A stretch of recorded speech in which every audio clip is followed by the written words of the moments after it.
And here's a letter addressed to the President. Dear Mr. President, this is from the pubs, restaurant and entertainment sector who are crying foul and are calling on you to lift the curfew. If you're wondering why, Anita Nkonge voices their concerns. Dear Mr. President, at the beginning of the pandemic, the lockdowns and curfews put in place were all in a bid to curb the frightening pandemic that sent shockwaves across the world, taking countless lives in its wake. Bars and restaurants were closed, social gatherings were banned, with towns across the country almost becoming ghost towns at nightfall.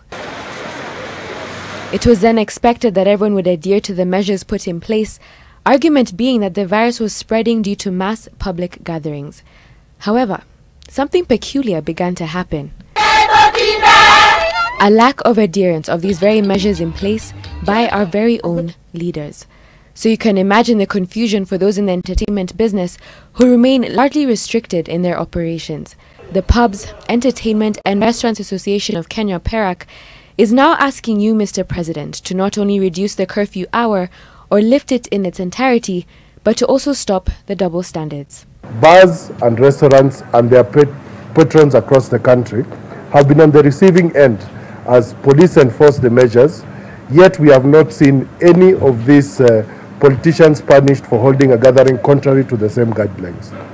This failure to punish the breach of law while continuing to ruthlessly enforce the same laws on another group of people simply because they are not as powerful or connected as others amounts to a breach of the human right to earn a living through lawful means.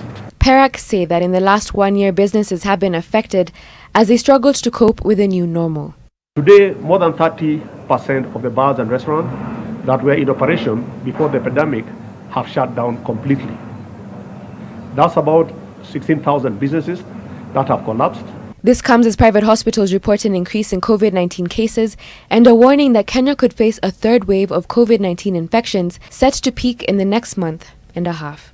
The more the number of people getting to hospitals with serious COVID, the more it is a reflection that the infection is out there in the community and it's spreading. Mr. President, back to you. Anita Nkonge, NTV.